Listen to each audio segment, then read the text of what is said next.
할렐루야. 지금 세 가지 사역이 계속해서 진행 중에 있습니다.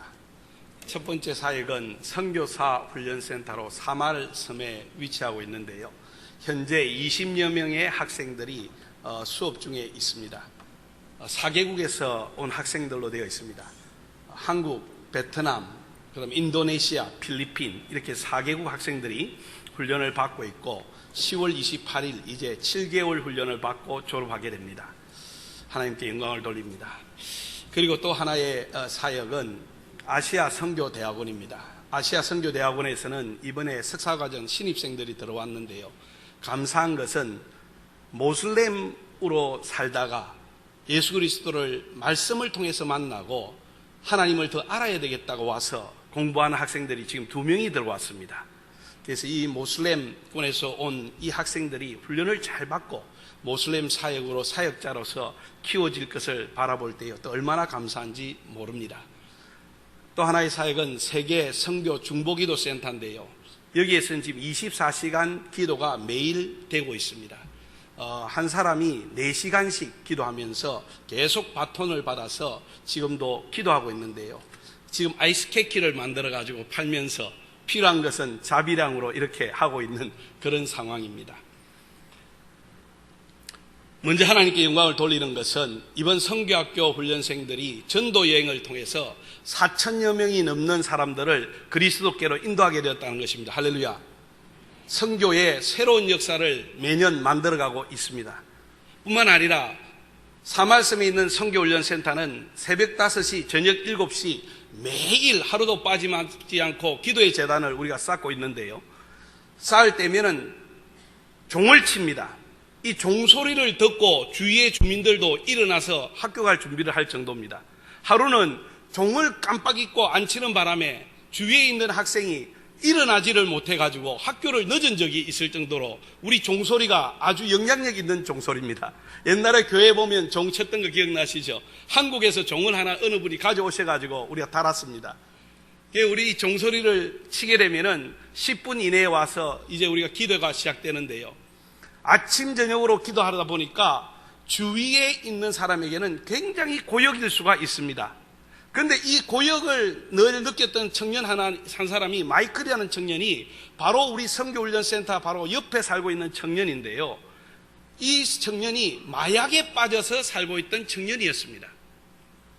심지어는 마약에 빠져서 마약을 팔기까지 하는 아주 중요한 판매책이었어요. 그런데 이 종소리와 기도 소리만 들으면은 이 마음이 열불을 받아가지고 어떻게 하지를 못할 정도로 화를 내는 그런 청년이었어요. 그런데 이 기도 소리를 듣다가 주님을 만났습니다. 할렐루야. 꿈에요, 주님께서 십자가에 달리신 주님께서 나타나셔서 친히 그분이 그에게 너 이제 그 생활 청산하고 돌아오라. 그 음성을 듣고는 마약을 판매하는 자기 보스한테 가서 나는 예수 믿기로 결정했기 때문에 더 이상 마약을 팔 수 없습니다 하니까 권총을 딱 머리에 대더래요. 대면서 계속해서 마약을 팔래 아니면 예수를 따를래? 너가 지금 이 시간에 예수를 따른다고 하면은 바로 총으로 쏠 거다. 여러분, 필리핀에서는 마약과의 전쟁이 일어나고 있습니다. 이 마약책들 주고가는 많은 사람들 중에는 사실은 마약을 팔고 있는 사람을 알고 있는, 그러니까 중요한 사람을 알고 있는 사람을 제거하기 위한 목적으로도 죽입니다. 그래서 이 청년 마이클이 나는 예수를 믿겠습니다. 무릎을 꿇고는 그 앞에서 그 순간에 방아쇠가 머리에 딱 닿는 거예요. 권총이. 하나님께 기도했답니다. 하나님, 내가 이때까지 내 멋대로 살았는데 다시 한번 기회를 주시면 주님을 열심히 따르겠습니다. 바로 그 순간에요, 보스가 하는 말이 얘는 살려줘라. 나가도 우리가 누군지 볼 사람이 아니다. 그래서 우리 선교학교에 와서 훈련을 받고 지금 아프리카 선교로 준비하고 있는 중입니다. 할렐루야. 뿐만 아닙니다. 지금 공사가 진행되고 있는데요, 거의 끝났습니다. 공사장에서 일하는 한 사람, 버날이라고 하는 사람이 있습니다. 이 사람은 굴착기를 가지고 산호석을 계속해서 이렇게 깨트려서 그곳에 우리가 정화조를 만드는 그 일을 담당하게 되었습니다. 그런데 이 버날은 특징이 뭐냐면은 네 하면서 원망불평하는 거예요. 그러니까 같이 일하는 사람들이 이 사람은 절대 같이 일하고자 하는 사람이 아닙니다. 그래서 데리고 오지를 않아요. 그런데 우리가 굴착기를 쓸 사람이 없다 보니까 이 사람을 데려다가 쓰게 됐는데 네 원망불평이에요. 그러다가 공사하는 과정에서 예수 그리스도를 영접했습니다. 할렐루야.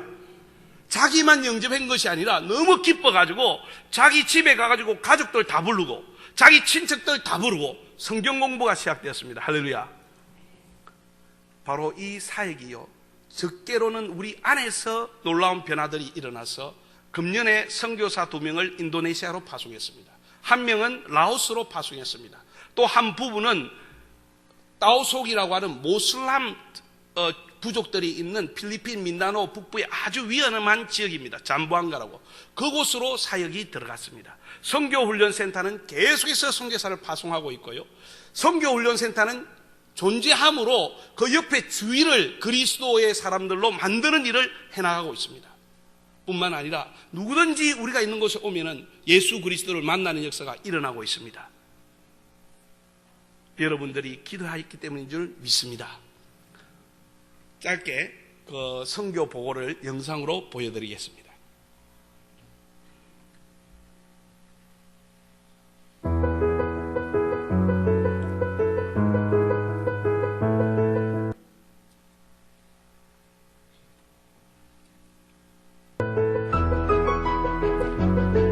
어린이 여름 성경입니다. 450명의 어린이들이 이번에 참석했습니다.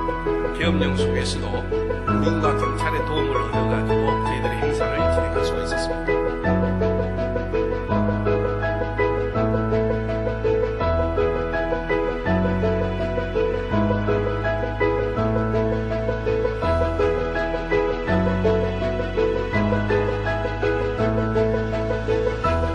선교사 훈련센터 수업 장면입니다.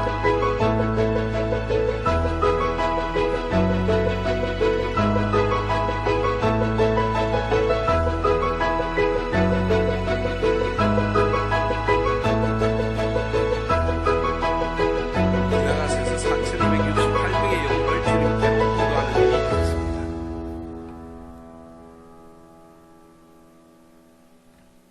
아시아 선교대학원에 박사과정 공부하는 이들과 그리고 새로 선교학 과정으로 신입생들이 돌아왔습니다.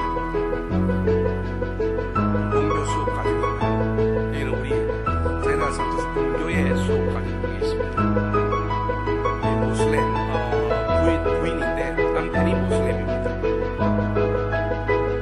인도네시아의 선교팀을 형성해가지고 계속 인도네시아 사역으로 확장 중에 있습니다.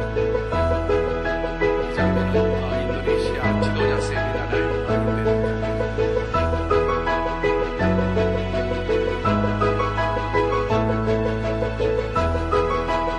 사만선교 사훈련센터의 감옥부셔를 지금 수하고 있습니다.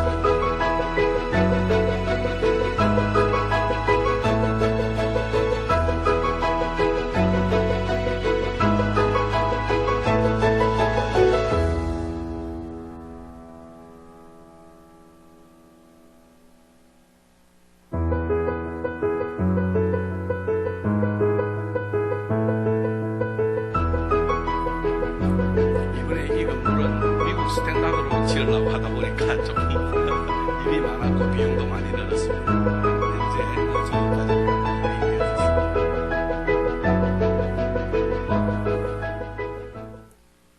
감사합니다. 잠시 기도드리겠습니다. 하나님 감사합니다. 계속해서 하나님께서 역사를 이루어가고 있는 줄 믿습니다. 각 나라와 방언과 족속과 백성들이 주의 이름을 부르며 나와서 구원받는 놀라운 역사가 필리핀과 인도네시아와 동남아에서 계속해서 일어나고 있는 것을 인해서 감사를 드립니다. 특별히 구독교회 아버지 하나님 하나 되어서 이 선교에 협력하고 동참하게 됨을 다시 한번 감사를 드립니다. 하나님 부족한 종 오늘 말씀을 가지고 은혜를 나누고자 합니다.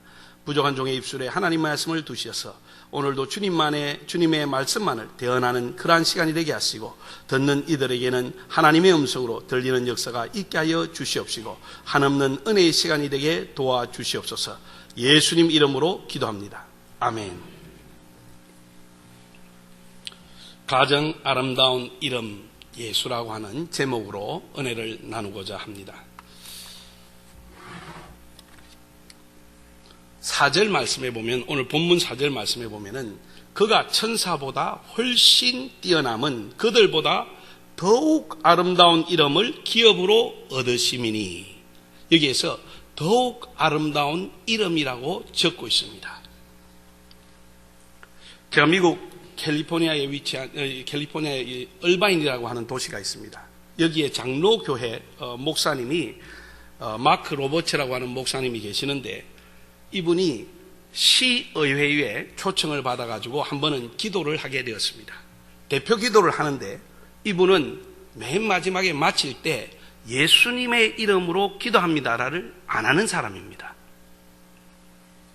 목사가 어떻게 예수 이름으로 기도한다는 것을 안 할까? 여러분 아마 궁금하실 겁니다. 이유인즉슨 시의회에 모인 사람들이 다 예수 그리스도를 믿는 사람이 아니기 때문에 이 사람들에게 공격적으로 보이지 않고 배려를 해야 된다는 그런 생각을 가지고 있는 목사입니다. 그래서 예수라고 하는 이름으로 기도를 안 합니다. 그리고 이것을 주장하는 사람입니다. 심지어는 주기도문에도 보면은 맨 끝에 예수 이름으로 기도합니다. 아멘이라고 되어 있지 않지 않느냐.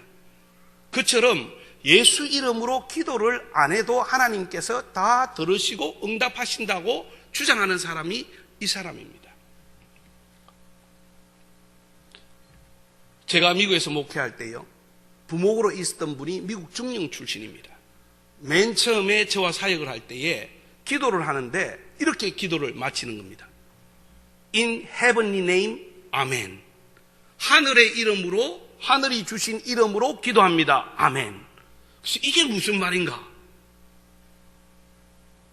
교회에 또 이 한인 2세가 있는데요. 이분은 경찰 사격 훈련관을 훈련을 책임지고 있는 경찰에 일하는 분인데요. 이분도 역시 기도할 때에 In your name, 아멘. 당신의 이름으로 기도합니다. 이렇게 기도하는 거예요. 대표 기도를 지켰는데. 그래서 제가 깜짝 놀랐어요. 왜 예수 이름으로 기도를 안 하고 하늘의 이름, 당신의 이름, 아예 예수 이름을 빼고 기도하는가? 그래 한번 살펴보았더니 2004년도에 미국 군목의 70%가 예수의 이름으로 기도를 안 하는 겁니다. 이유는 딱 한 가지예요. 군목이 기도할 때에 힌두교를 믿는 사람도 있고 모슬람을 믿는 사람도 있고 다른 믿지 않는 사람도 있으니까 그들을 배려해가지고 기도 맨 마지막은 예수의 이름으로 기도를 안 하는 겁니다. 그러한 군목이 70%였다는 거예요. 2004년도에. 2014년도, 지금 한 2년 조금 넘었습니다. 2014년도에는 미국의 해군의 군목으로 계시던 분이 예수 이름으로 기도했다고 부대 대장한테 법적 소송을 당했어요. 여러분 이게 이해가 가십니까? 저는 제일 처음 미국에 처음 갔을 때요, 미국 교인들이 예수 이름으로 기도합니다를 안 하는 걸 여러 번 봤어요. 그러면 참 이상한 생각이 들었어요. 우리는 예수 이름으로 기도를 반드시 해야 되는데 왜 이 사람들은 예수의 이름을 넣지 않는가? 심지어는 지금은 예수의 이름을 쓰지 못하게 하고 있는가? 그래서 보니까 2014년 같은 해에 한신대에서도 똑같은 일이 발생했더라고요.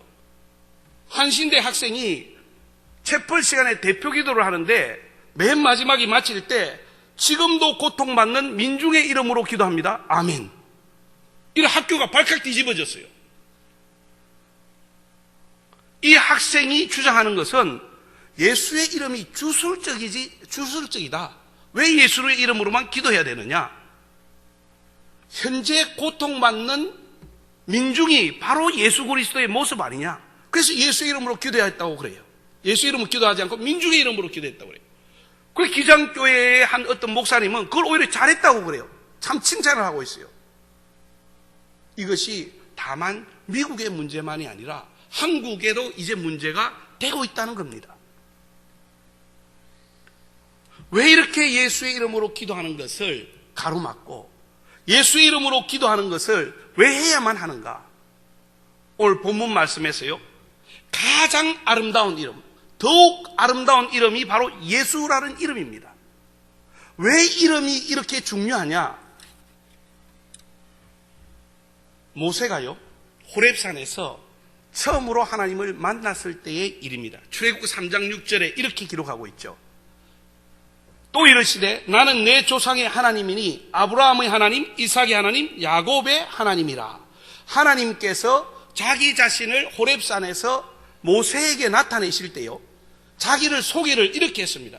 나는 너희 조상의 하나님, 아브라함의 하나님, 이삭의 하나님, 야곱의 하나님이라고 스스로를 소개했어요. 그런데 13절에 보면은 모세가 이렇게 묻죠. 이스라엘 민족들이 당신의 우리의 조상의 하나님이라고 그러는데 그분의 이름이 무엇입니까? 라고 물어본다면은 뭐라고 대답해야 됩니까? 그러니까 하나님께서 14절에 자기 자신을 이렇게 이야기합니다. 나는 스스로 있는 자니라.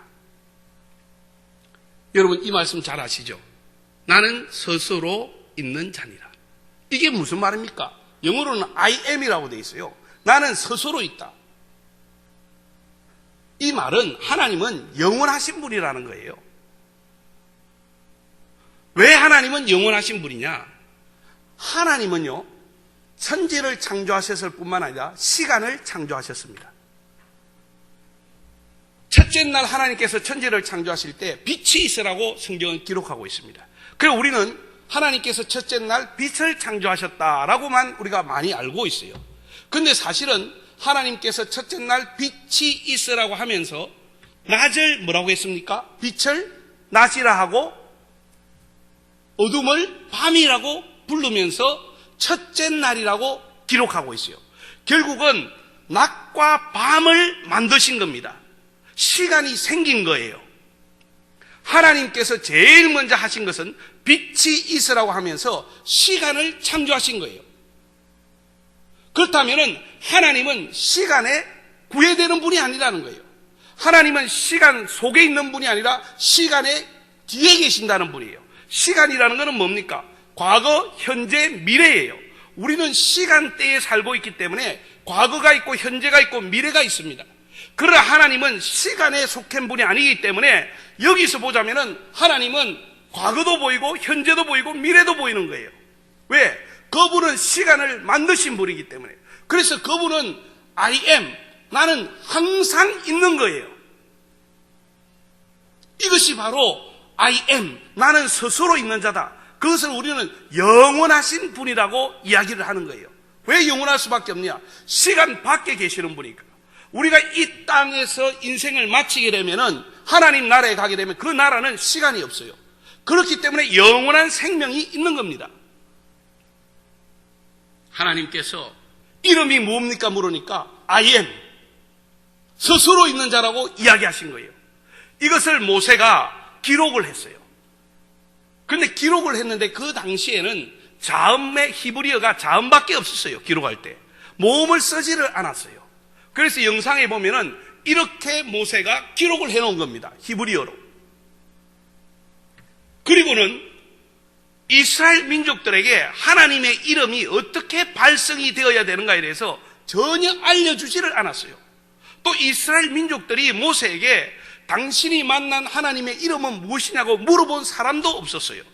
그러다 보니까 모세는 누구에게도 자기에게 들렸던 그 음성, 그 발성을 누구에게도 말하지 않은 겁니다. 그리고 기록할 때는 몸으로만 기록해놨어요. 자음이 없이. 그리고는 하나님의 이름을 망령되이 일컬으면 안 된다고 해가지고 하나님의 이름을 아예 부르지를 않은 거예요. 들려주었던 그 음성을. 그러다 보니까 유대인들은요, 이 이름을 모릅니다. 어떻게 발성해야 될지. 제가 필리핀에 있는데 신약을 믿는 유대인 목사가 저희를 방문했어요. 그때 제가 유대인 목사님에게 물어봤어요. 하나님의 이름을 어떻게 부르십니까?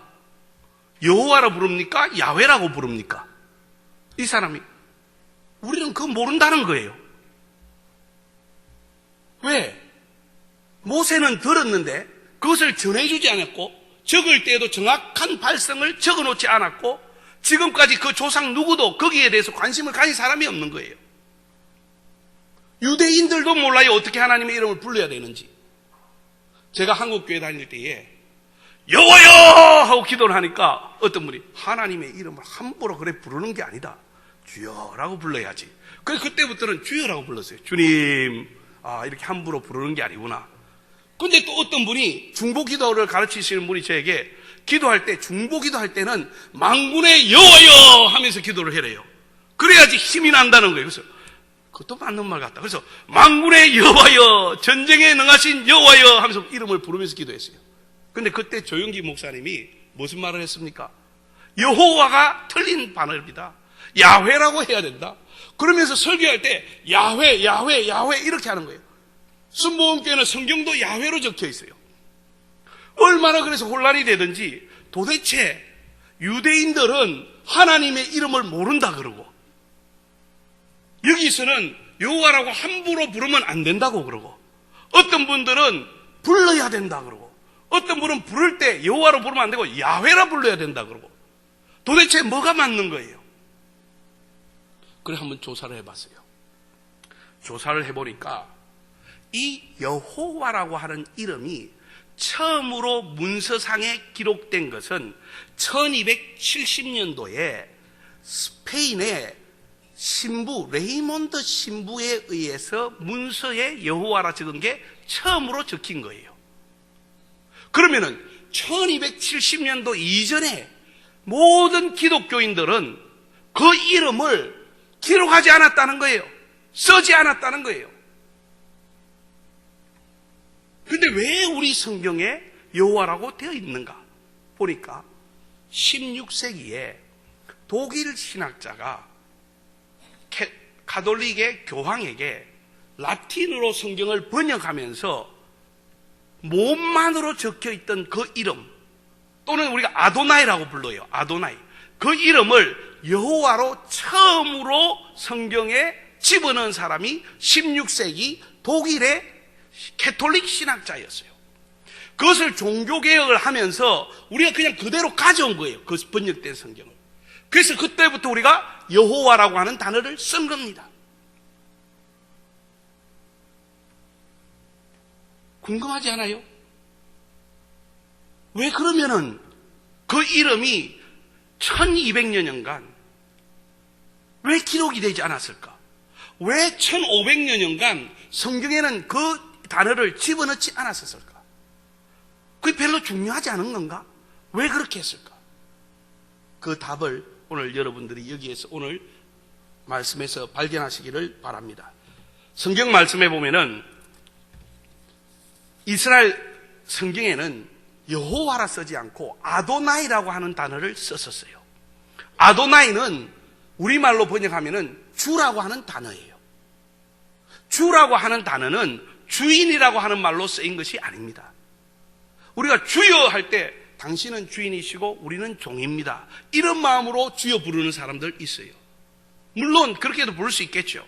하지만 성경에서 주 예수 아니면 예수 그리스도는 주신이라고 하는 이 주를 썼을 때는 아도나이라고 하는 이 말은 하나님이란 뜻입니다. 예수 그리스도는 주시라고 했기 때문에 이 기독교인들이 유대인들에게 핍박을 받은 거예요. 왜?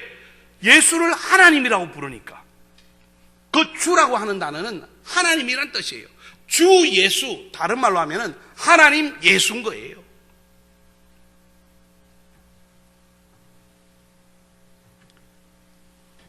성경 말씀에 보면은 마태복음 28장에 보면은 이렇게 기록하고 있습니다. 마태복음 28장 19절에 보면은 그러므로 너희는 가서 모든 민족을 제자로 삼아 아버지와 아들과 성령의 이름으로 뭘 주고요? 세례를 베풀고. 자, 여기에 보면은 아버지와 아들과 성령의 이름으로 뭐를 해라고요? 세례를 주라고 되어 있어요. 자, 그럼 아버지의 이름이 뭡니까? 여호와? 야훼? 아니면은 모음으로만 되어 있는 발음하기가 참 애매한 그러한 이름? 자, 그러면은 아들의 이름은 뭡니까? 예수. 자, 그럼 성령의 이름은 뭡니까? 보혜사?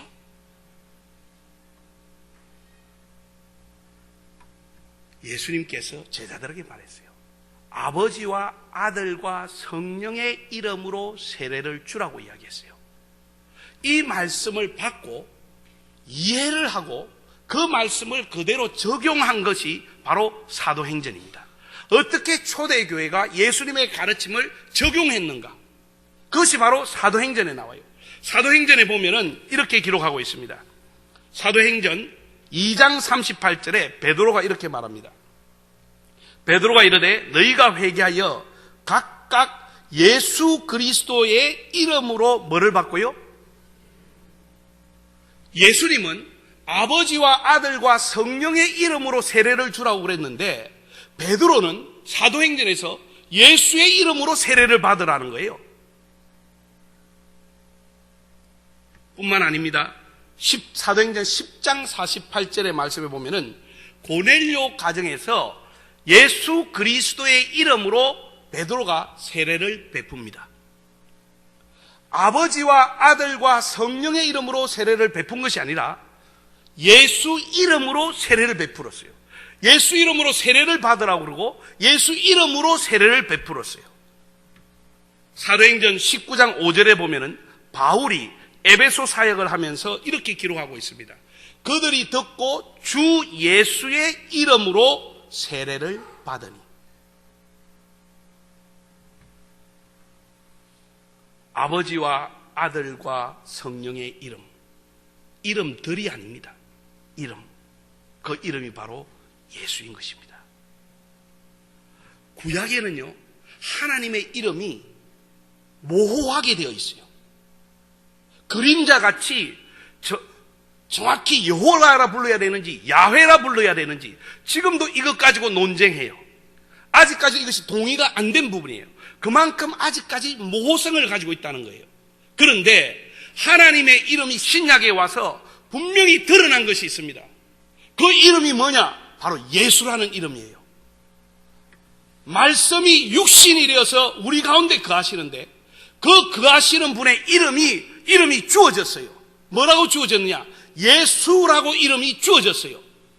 말씀이 육신이 된 그분이 누굽니까? 바로 하나님 아니십니까? 하나님의 이름이 뭡니까? 예수 아닙니까? 예수라는 이름으로 신약에 우리에게 주어진 거예요. 그 이름이 얼마나 귀한 이름입니까? 그 이름은요, 바로 아버지와 아들과 성령의 이름, 예수인 것입니다. 이 귀한 이름을요, 쓰지 못하게 하는 거예요. 이 귀한 이름으로 기도하지 못하게 하는 거예요. 이 귀한 이름을 빼버려도 되는 줄 알아요. 하나님께서 I am, 나는 스스로 있는 자라 말씀하시고 신약에 와서는 나는 예수라. 나는 예수라. 그 이름 예수. 이 이름 예수라는 이름은요, 얼마나 존귀한 이름인지 모릅니다. 하나님의 이름입니다. 하나님이 우리에게 불러라고 주신 그 귀한 이름이 바로 예수라고 하는 이름이라는 것입니다. 이 이름에 비밀이 있습니다. 어떤 비밀이 있습니까? 성경은 이렇게 이야기하고 있습니다. 빌립보서 2장 9절에서 11절의 말씀에 보면 이름으로 하나님이 그를 지극히 높여 모든 이름 위에 뛰어난 이름을 주사, 바로 이 이름이 예수입니다. 하늘에 있는 자들과 땅에 있는 자들과 땅 아래 있는 자들로 모든 무릎을 예수의 이름에 꿇게 하시고 모든 입으로 예수 그리스도를 주라 신하여 하나님 아버지께 영광을 돌리게 하셨느니라.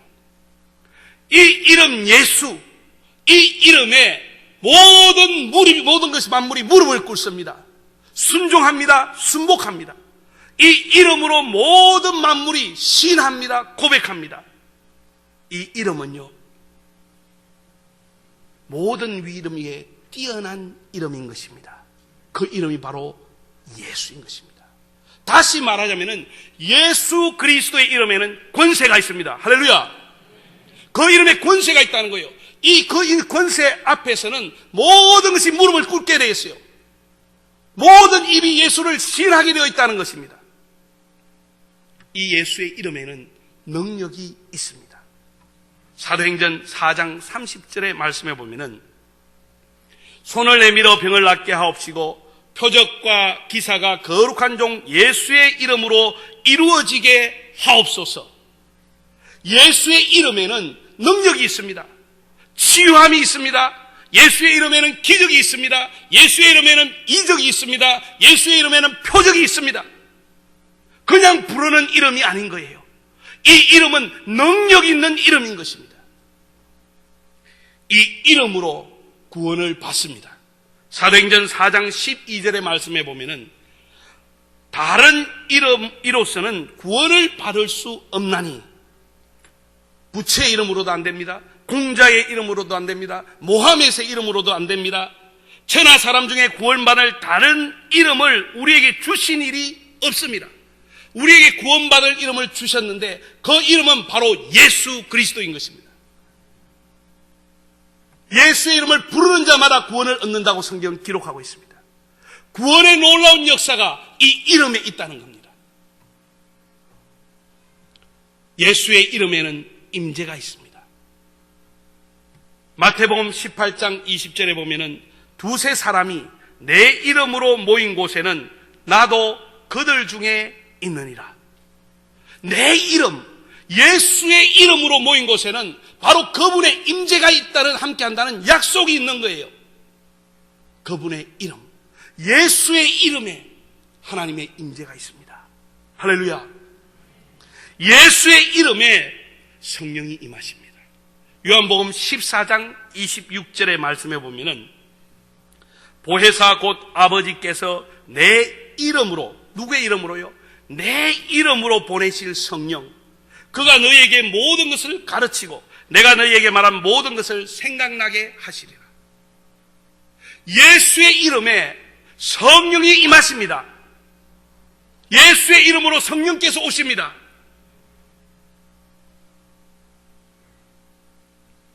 예수의 이름으로 기도할 때 응답의 역사가 일어나는 줄 믿습니다. 요한복음 14장 13절의 말씀입니다.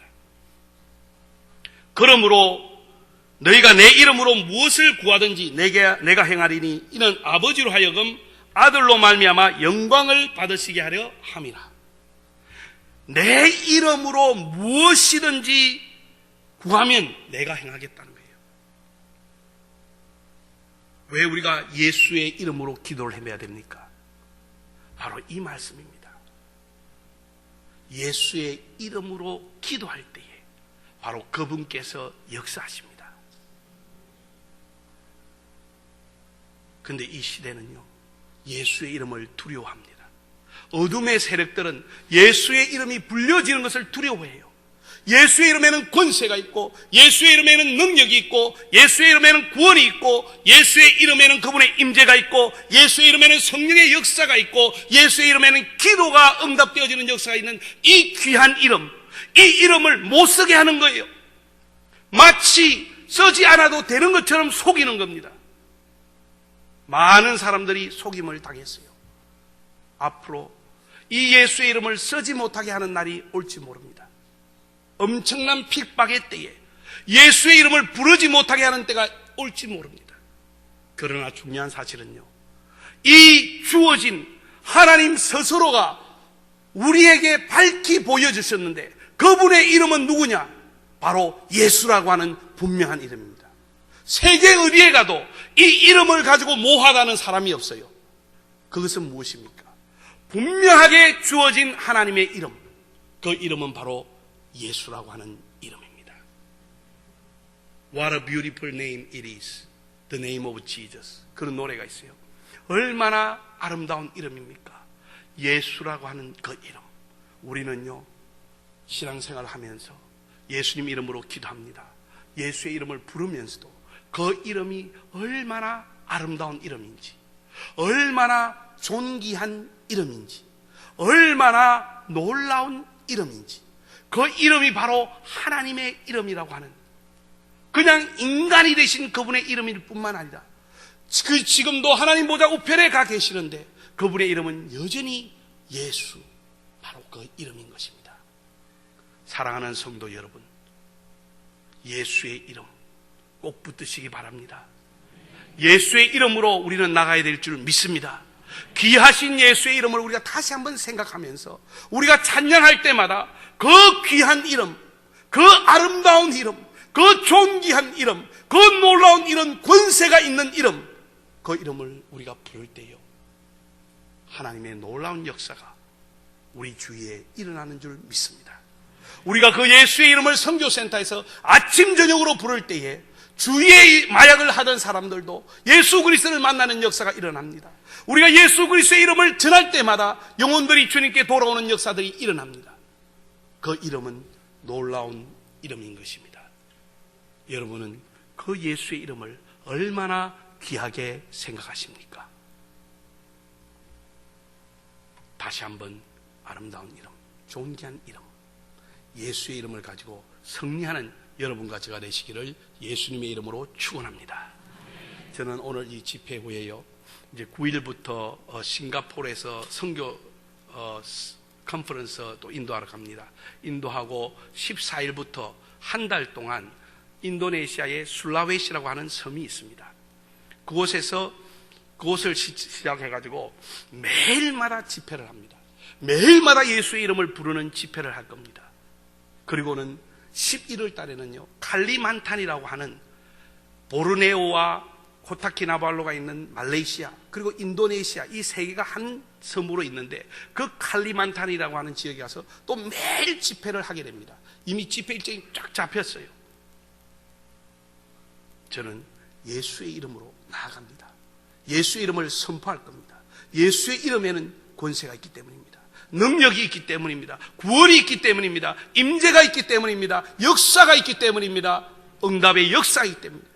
사랑하는 성도 여러분, 여기에서도 우리가 기도할 때 귀하신 예수님의 이름으로 기도할 때 여러분 그 이름을 꼭 아름다운 이름, 존귀한 이름으로 여기고 여러분들 기도하고 그 이름 붙들고 승리하는 여러분 되시기를 바랍니다. 다 같이 기도하겠습니다.